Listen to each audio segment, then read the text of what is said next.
अस्सलाम वालेकुम फ्रेंड्स, कैसे हो सब लोग। उम्मीद करता हूँ खैरियत से होगे। अच्छा, आज हम जो है एक नई सीरीज़ का आगाज़ करने वाले हैं। अच्छा, ये सीरीज़ जो है ये है वेब डिज़ाइनिंग के रिलेटेड।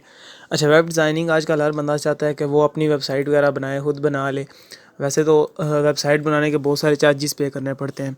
तो मतलब वेबसाइट स्टार्ट कहाँ से हुई थी, अगर इसके बारे में कुछ बता दूँ तो 1993 में मतलब फ़र्स्ट टाइम ये प्रोग्रामिंग स्टार्ट हुई थी। तो वेबसाइट के रिलेटेड सारा डाटा एंटर होना शुरू हुआ था।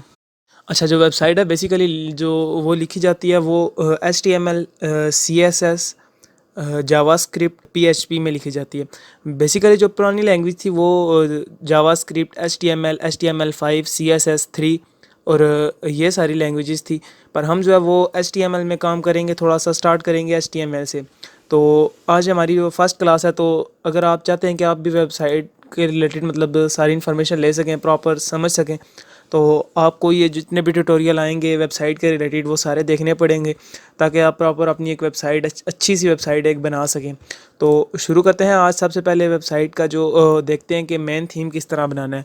तो बेसिकली जो सबसे पहला काम होता है वो हमने ये करना होता है कि वैसे तो हम नोट पैड भी यूज़ कर सकते हैं, पर नोट पैड प्लस प्लस में ये एबिलिटी है कि जब हम .html में कोई फ़ाइल सेव करते हैं तो ये हमें खुद सजेस्ट करना शुरू कर देता है। मतलब कि अब एक बार हेडर लिखा है तो हेडर दोबारा सजेस्ट करना शुरू कर देता है, जिसमें मतलब स्पीड काफ़ी ज़्यादा इंप्रूव हो जाती है। तो इसके लिए आप मतलब ड्रीम व्यूवर वगैरह भी यूज़ कर सकते हैं, पर स्टार्ट जो है वो अगर HTML मतलब अगर नोट पैड से करें तो ज़्यादा बेहतर है, क्योंकि मेन चीज़ होती है वो प्रोग्रामिंग सीखना होता है। मतलब प्रोग्रामिंग सीखनी है तो उसके लिए आपको नोट पैड वगैरह यूज़ करना पड़ेगा। ड्रीम व्यूवर में भी सिखा दूंगा, वो इतना मुश्किल नहीं है। पर यही बात है कि वो 1 घंटे का काम जो है 15 मिनट, 8 मिनट, 10 मिनट पे ले आता है। तो सबसे पहले चलें देख लेते हैं बेसिकली जो मेन थीम है वो किस तरह बनता है। सबसे पहले हम जो ये वाली ब्रैकेट यूज़ करते हैं, लेस देन वाली, तो इसके बाद हम लिखते हैं HTML, मतलब लैंग्वेज का नाम आ गया।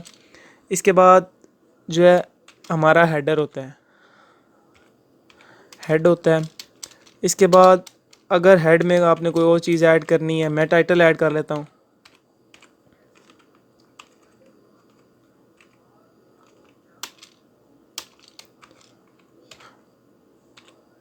Close title. अच्छा, इसके बाद क्लोज हेड। इसके बाद बॉडी।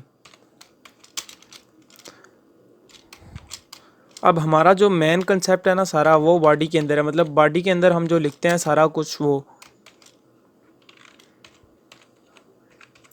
मतलब हमारी जितनी भी वेबसाइट तैयार होती है उसके अंदर जो कुछ भी होता है वो सारा बॉडी के अंदर होता है।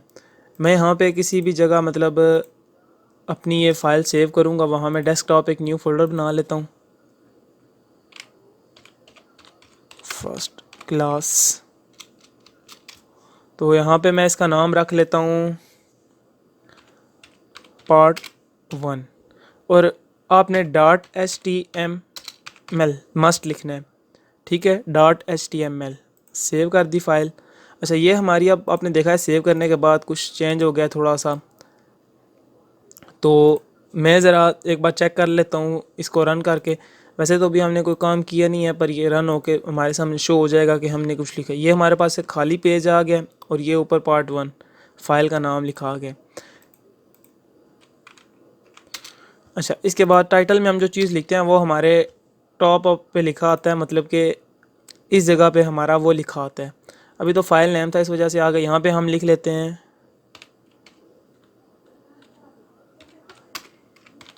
First class. अच्छा, इसको सेव किया है। सेव करने के बाद अब मैं आ जाता हूँ यहाँ पे और इसे एक बार रिफ़्रेश कर लेता हूँ, और ये देख लिया आपने फर्स्ट क्लास हमारा यहाँ लिखा आ गया है। अच्छा, इसके बाद जो है ना हमारा अगर हेडर में आपने कोई और चीज़ ऐड करनी है तो वो भी कर सकते हैं। तो मैं अब बॉडी में आता हूँ। बॉडी में मतलब अगर हमने फॉर एग्जांपल अपना नाम शो करना है तो यहाँ पे जो भी मैं लिखूँगा वो शो हो जाएगा। फॉर एग्जांपल यहाँ पे मैं लिखता हूँ,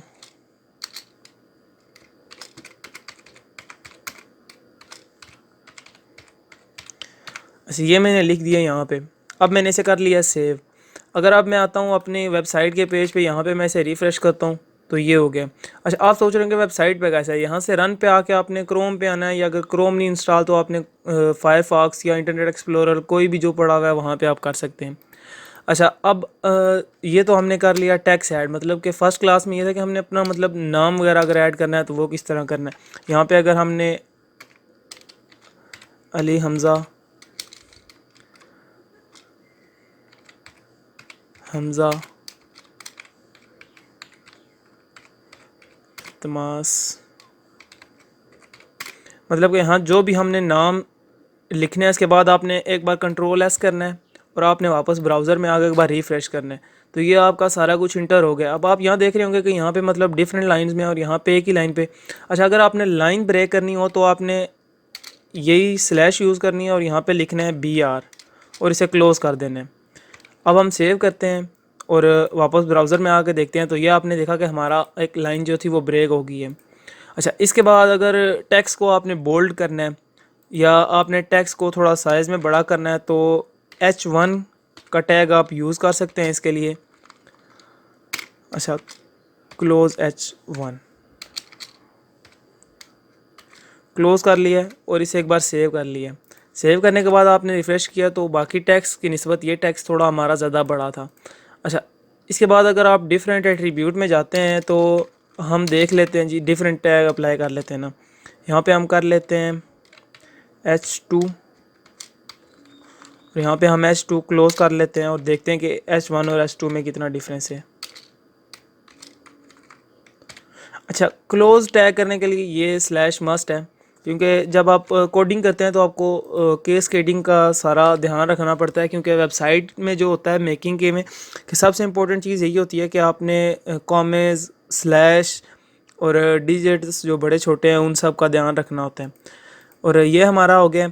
अच्छा, इसके बाद अगर आपने फॉर एग्ज़ाम्पल यहाँ पे वेबसाइट में अगर आपने टाइटल वगैरह चेंज करना है तो यहाँ से करेंगे। अगर कोई लाइन ब्रेक करनी है तो BR का टैग है। अगर टेक्स्ट को बोल्ड करना है या मोटा करना है तो वो H1 का टैग है। अगर टेक्स्ट को फॉर एग्ज़ाम्पल आपने इटैलिक करना है तो I का टैग है सिंपल। और जो भी टैग यूज़ करना है उसको क्लोज़ मस्ट करना है। इसके बाद वेबसाइट में आके करते हैं तो ये हमारा पाकिस्तान का जो आई लव पाकिस्तान था वो थोड़ा सा इटैलिक हो गया। अच्छा, एक चीज़ पे आप ज़्यादा टैग भी अप्लाई कर सकते हैं। फॉर एग्ज़ाम्पल यहाँ पे अगर आप बोल्ड का टैग यूज़ करते हैं B तो यहाँ पे आप क्लोज़ करते हैं B। अब मैंने रिफ़्रेश किया और मैं यहाँ पे ब्राउज़र में आके किया तो ये हमारा टेक्स्ट बोल्ड भी हो गया। मतलब कि अगर आप कोई भी टैग यूज़ करते हैं तो वो आपने क्लोज़ मस्ट करना है और बॉडी के अंदर आप जो लिखेंगे वो आपके वेब के पेज के अंदर शो होगा।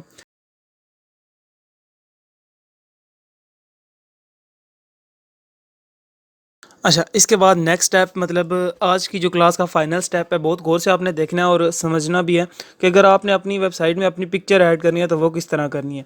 अच्छा, सबसे पहले आपने पिक्चर जिस फोल्डर में अपना वेबसाइट सेव की हुई है उस जगह पे आपने अपनी पिक्चर जो है वो सेव कर लेनी है।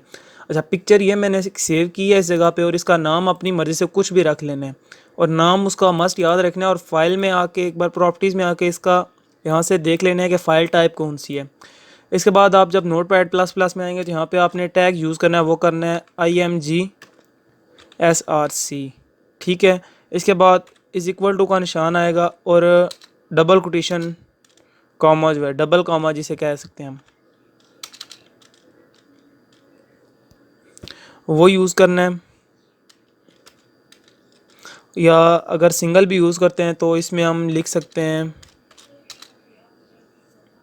1.jpg। अच्छा, इसके बाद हमने ये ब्रैकेट कर ली क्लोज़। अच्छा, इमेज का नाम, ये हमारा इमेज का नाम है, मतलब ये पहले इमेज का टैग हो गया और ये इमेज का नाम हो गया। सेव करने के बाद हम अपने ब्राउज़र में आते हैं और यहाँ पे हम इसे एक बार रिफ़्रेश करते हैं और ये हमारी जो पिक्चर थी वो आ गई। अब अगर पिक्चर का आपने विड्थ वगैरह सेट करनी है सारी तो विड्थ इज़ इक्वल टू इसके अंदर विड्थ आ जाएगी और विड्थ आपने रखनी है फॉर एग्जांपल 150 px। अच्छा, पिक्सल में भी हो सकती है और कुछ भी।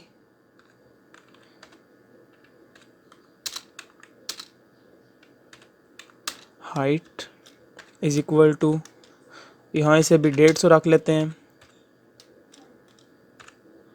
और ये हमारी जो हाइट भी होगी है। इसके बाद ब्राउज़र में आते हैं सेव करने के बाद और ये हमारी पिक्चर की विड्थ तो राइट सेट होगी है। फॉर एग्ज़ाम्पल आपने इसमें कोई और चेंजेस करनी है, बॉर्डर वगैरह लगाना है, तो वो सारे ऐड इसमें आप कर सकते हैं। मतलब आज हमने बेसिक क्लास में यही सीखा है कि आपने टाइटल कैसे ऐड करना है और टेक्स्ट बोल्ड वगैरह किस तरह करना है और टेक्स्ट लिखना किस तरह। मतलब आपने वेबसाइट में अपना टेक्स्ट एक बार देखना किस तरह है कि आपका टेक्स्ट आएगा किस तरह। अच्छा, आप मज़ीद अगर इस तरह की वीडियोस देखना चाहते हैं ना, तो चैनल को सब्सक्राइब कर दें और मज़ीद वीडियोस देखें। और चैनल पे डिफरेंट वीडियोस पड़ी हुई हैं जो आपके लिए बहुत इन्फॉर्मेटिव हो सकती हैं, वो वीडियो भी जाके देखें। और उम्मीद करता हूँ आपको वीडियो पसंद आई होगी। मिलते हैं नेक्स्ट वीडियो में, तब तक के लिए अल्लाह हाफिज़।